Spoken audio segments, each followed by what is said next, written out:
It's hard to tell which is more intriguing, the Taj Mahal itself or the story behind this breathtaking mausoleum. But without any doubt, the Taj Mahal is one of the most awe-inspiring edifices in human history. By every standard, the Taj Mahal is the stuff of dreams.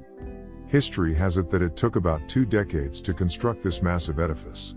And for centuries, visitors have stood in awe of this building for its symmetry, complex calligraphy, structural beauty, inlaid gemstones, and of course, its absolutely beautiful garden.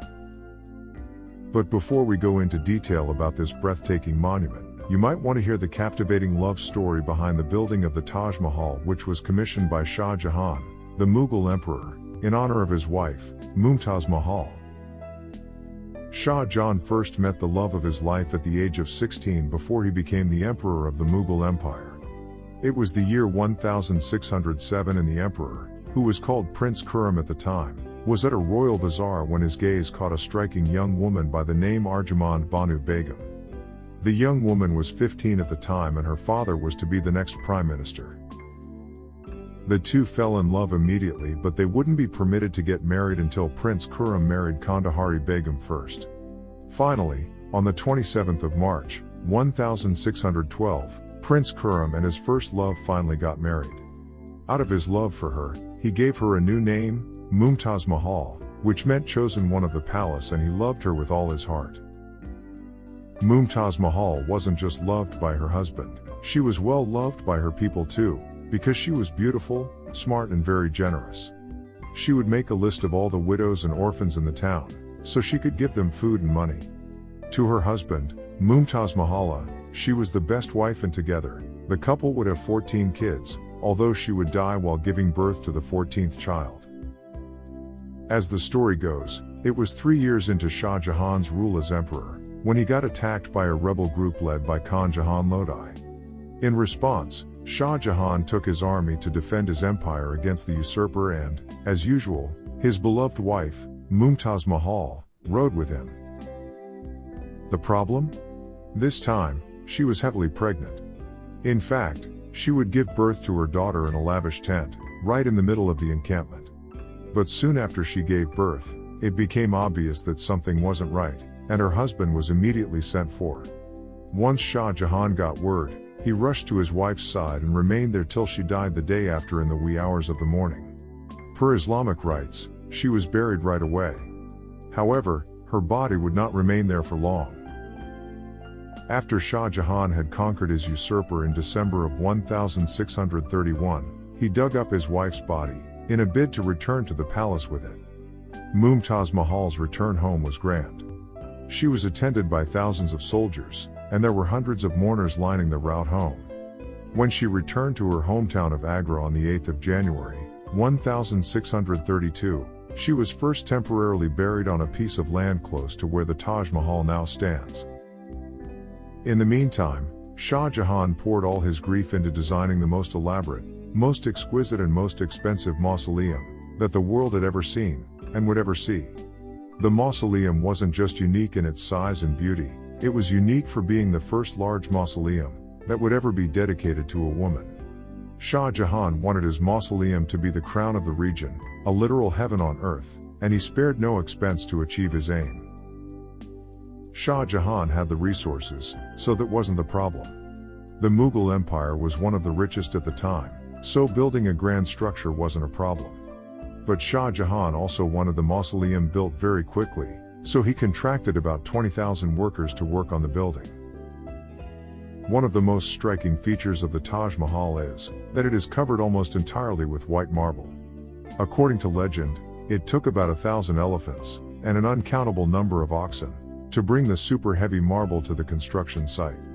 And for the massive marble pieces to get higher up the Taj Mahal, like the huge double-shelled dome, for instance, the builders had to use a 10-mile-long earthen ramp. Now, this is what mostly comes to mind when people think of the Taj Mahal, a massive white building.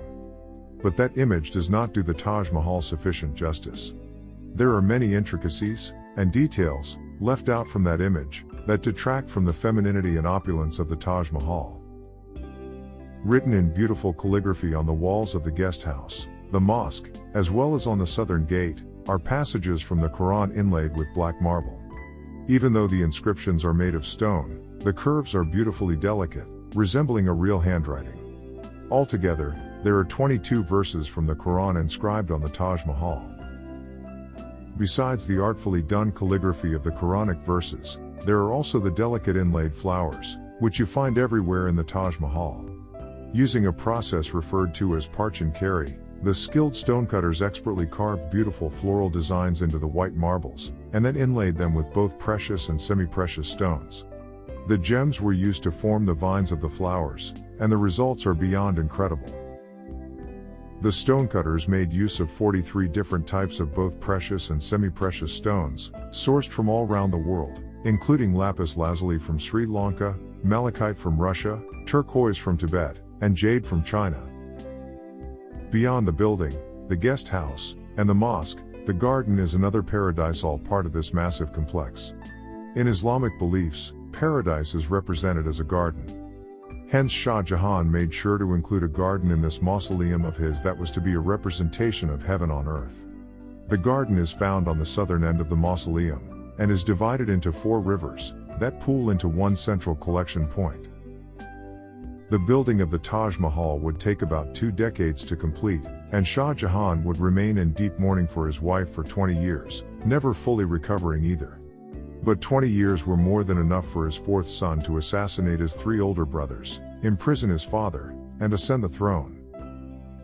And so, after 30 years as emperor, Shah Jahan was banished to Red Fort in Agra in the year 1658. It was a luxurious place, but the now dethroned emperor was not permitted to leave its premises. By this time, the Taj Mahal had been successfully built. In fact, it was finished 5 years before, and it is said that Shah Jahan spent the last 8 years of his life looking out of the window and gazing at the Taj Mahal. When he eventually died in 1666, his son, who had ordered his banishment, arranged for him to be buried beside his favorite wife in the crypt underneath the Taj Mahal. When you get to the Taj Mahal, on the main floor, you'll find 2 cenotaphs, that is, empty public tombs. One in the center of the room belonging to Mumtaz Mahal and one to the west, belonging to Shah Jahan. A beautifully carved lacy marble screen surrounds the cenotaphs. It used to be a gold screen, but Shah Jahan thought people might be tempted to steal it, and had it changed to marble. Somewhere along the line, the Mughal Empire would lose its riches, and the once spectacular Taj Mahal would fall into ruins. In the 19th century, the British would defeat the Mughals, effectively taking over India. The British only destroyed the Taj Mahal further, removing all the gemstones from the walls of the Taj Mahal, stealing the silver candlesticks, and the doors, and even attempting to export the white marble. However, the looting came to an end when Lord Curzon became Viceroy of India. He helped restore the Taj Mahal to the place of magnificence it once occupied. Now, the Taj Mahal gets more than 2.5 million visitors every year, with hundreds of visitors pouring into the mausoleum to see how the white marble displays several different hues as the day progresses.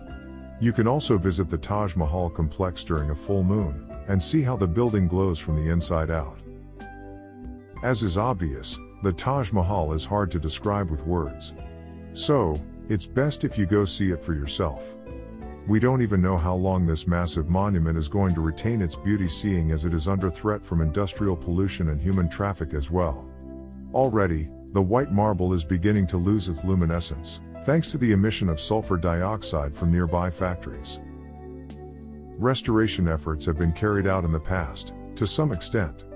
But then there's the fear that the chemicals used to clean up the marble might damage the marble further. Right now, there are talks of closing the Taj Mahal to the public, but, hopefully, that does not happen. The best time to visit the Taj Mahal is probably during the winter, when the weather is cooler and more pleasant. The Taj Mahal is open all year round, though, which means you can visit at any time of the year you find convenient. Nevertheless, if you go in the summer, be prepared to deal with the sweltering heat. Every day, the complex opens 30 minutes before sunrise and closes 30 minutes before sunset. On Fridays, however, the complex is closed to all visitors. Other sites you can check out within close proximity to the Taj Mahal include the Agra Fort and Fatehpur Sikri, which are also UNESCO World Heritage Sites. You can also check out the first tomb to be built with pure white marble in India, the Itmad-ud-Dawla tomb, as well as the Sri Mankameshwar Temple, an ancient Shiva temple, located in Agra city. We're sure you found this video interesting. What did you think about the intriguing love story behind this imposing monument? Let us know in the comments section, and we'll catch you in the next video. Don't forget to like and subscribe.